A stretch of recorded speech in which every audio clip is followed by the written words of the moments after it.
اللهم صل وسلم على نبينا محمد رب اشرح لي صدري ويسر لي أمري واحلل عقدة من لساني يفقه قولي اللهم وفقنا لما تحب وترضى رب يسر ولا تعسر وتمم بالخير ربنا زدنا علما نافعا اللهم فقهنا في الدين آمین یا رب العالمین۔ اس میں جی اس کا ٹائٹل ہے دین اسلام چھوڑنے والے عذاب الہی کے منتظر ہیں۔ اعوذ باللہ من الشیطان الرجیم۔ حل نہیں ینظرون وہ انتظار کر رہے الا مگر ان یہ کہ یاتیہم آ جائے ان کے پاس اللہ فی ظلل سائبانوں میں من الغمامی بادلوں کے والملائکۃ اور فرشتے وقضیہ اور پورا کر دیا جائے الامر کام وإلی اور طرف اللہ ہی کے ترجعو لوٹائے جاتے ہیں الامور سب کام۔ اس میں نون ذا را اس کا روٹ ہوگا۔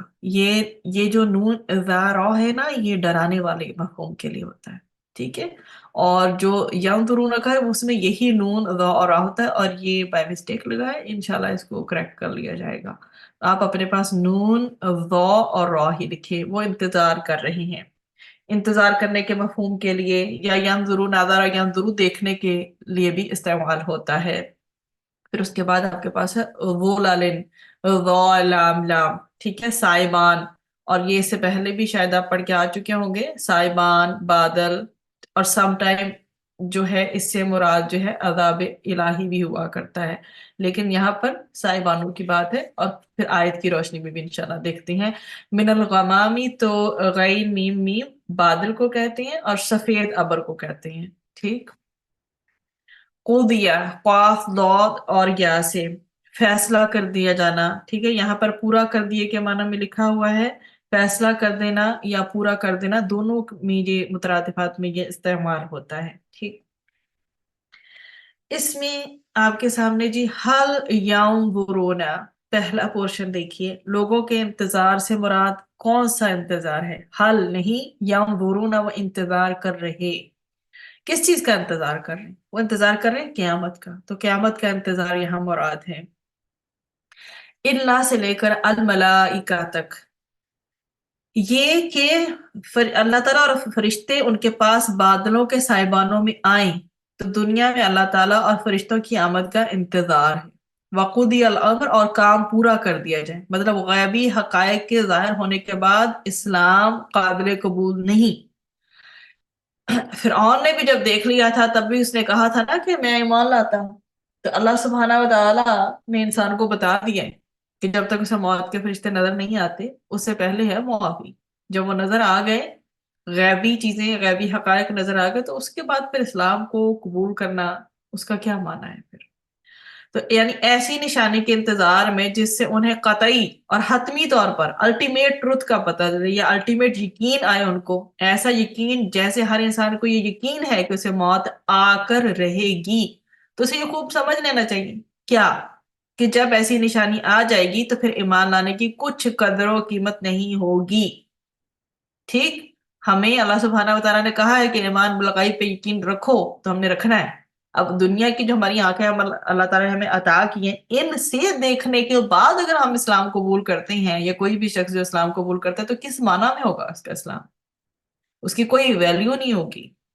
تو ایمان لانے کی قدر و قیمت بس اسی وقت تک ہے جب تک کہ انسان کے سامنے غیب کے امور کا ظاہری مظاہرہ نہیں ہو جاتا، جب تک وہ چھپے ہوئے ہیں اس سے، ٹھیک ہے۔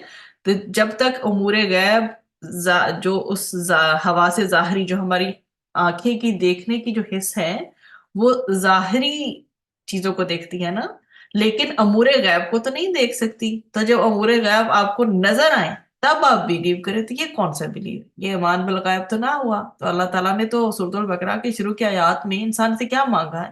ایمان بالغیب پہ یقین رکھو۔ تو جو ایمان لانے کی ویلیو اور قدر و قیمت تبھی تک ہے جب تک جو امور ہمارے جو ہے نا غیب کے جو امور ہیں وہ ہمارے حواس ظاہری سے پوشیدہ ہے، ہماری جو آنکھوں سے جب تک پوشیدہ ہے تبھی تک ان کی ویلیو ہے۔ اس آیت میں بیسکلی ڈرایا کس کو کیا ہے؟ کافروں کو، کہ نبی کریم صلی اللہ علیہ وآلہ وسلم پر ایمان کیوں نہیں لاتے؟ کیا قیامت کا انتظار ہے تمہیں، جس دن اگلے پچھلے لوگوں کے فیصلے کر دیے جائیں گے، ہر ایک کو اس کے عمل کے برابر جو ہے پورا پورا بدلہ تب تو دیا ہی جائے گا۔ تو اللہ سبحانہ و تعالیٰ کا فرمان ہے کہ ہرگز نہیں، جب زمین کوٹ کوٹ کر ریزہ کر دی جائے گی اور تمہارا رب آئے گا اور فرشتے بھی صف در صف آئیں گے، اس دن جہنم کو لایا جائے گا، ٹھیک ہے، فرشتے بھی صف در صف آ جائیں گے اور اس دن جہنم کو لایا جائے گا۔ اس دن انسان نصیحت حاصل کرے گا، اور اب اس کے لیے نصیحت کہاں؟ سورۃ الفجر کی 21 سے لے کر 23 تک آپ کو یہ مفہوم ملتا ہے۔ تو کافروں کو وارن آؤٹ کیا گیا ہے، کس چیز کی وارننگ دی گئی ہے؟ کہ جب اللہ تعالیٰ کی نشانیاں ظاہر ہو جائیں گی تو نیک اعمال کا وقت ختم ہو جائے گا، no more time, deadline, time finished, closed, ایک جو ٹاسک دی گئی ہے کلوزڈ، اب نہیں آگے۔ تو اللہ تعالیٰ نے بیسکلی کیا کیا ہے؟ جھنجھوڑا ہے۔ کس چیز کا انتظار ہے؟ کسی خوفناک دن کا انتظار ہے، کسی ایسے دن کا ویٹ ہے آپ کو کہ اللہ تعالیٰ بادلوں کا چھتر لگائے ہوئے آئیں، فرشتے صفے باندھے ہوئے آئیں، کوئی بات نہ کر پائے مگر جسے بات کرنے کی اللہ سبحانہ و تعالیٰ سے اجازت ملے، اور وہ بھی وہی جو صحیح بات کر رہا ہو، اور وہ دن دور ہی کب ہے؟ فیصلہ ہو گیا، فرصت کا وقت ختم ہو گیا، کامیابی مشکل ہو گئی، تو کیا سوچنا ہے؟ ہمیں سوچنا کیا ہے کہ آخر کار سارے معاملے جو پیش آنے ہیں، سب معاملات میں پیش تو اللہ تعالیٰ کے حضور ہونا ہے نا۔ کب تک ہم پیچھے رہیں گے؟ کب تک سلامتی میں داخل نہیں ہوں گے؟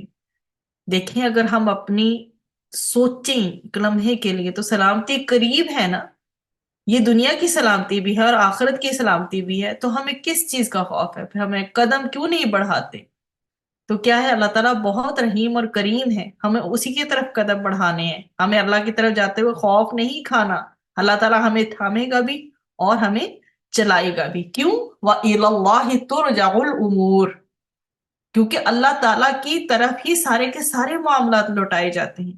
اللہ تعالیٰ نے کس چیز پہ ہمارا فوکس دلوایا ہے اس آیت میں؟ کہ سارے کام چونکہ اللہ تعالیٰ کی طرف ہی لوٹائے جاتے ہیں، اور اللہ تعالیٰ نے ہی پورا پورا حساب لینا ہے، اور وہ سریع الحساب ہے حساب لینے۔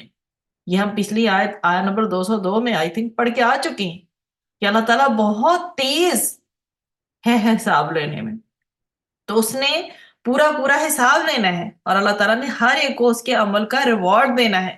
اس لیے کیا کرو، فوراً کوئی ویٹ نہ کرو، کوئک ریسپانس دو، فوراً اسلام قبول کرو، اللہ تعالیٰ کے آگے جھک جاؤ، تاخیر نہ کرو۔ سخت وعید ہے۔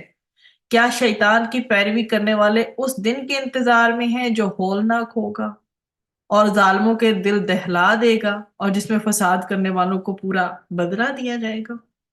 ہم اللہ سبحانہ و تعالیٰ سے دعا کرتے ہیں اور گناہوں کی توبہ کے ساتھ دعا مانگتے ہیں۔ اللہ تعالیٰ ہم اپنے تمام گناہوں سے سچے دل کی توبہ کے ساتھ اپنی دعاؤں کا آغاز کرتے ہیں، ہمیں اپنے لیے خالص کر لیں اور ہر قسم کی نافرمانی سے بچا لیں۔ وآخر دعوانا ان الحمد للہ رب العالمین۔ ربنا تقبل منا انك انت السميع العليم وتب علينا انك انت التواب الرحيم۔ سبحانك اللهم وبحمدك نشهد ان لا اله الا انت نستغفرك ونتوب اليك۔ سبحان الله والحمد لله لا إله إلا الله الله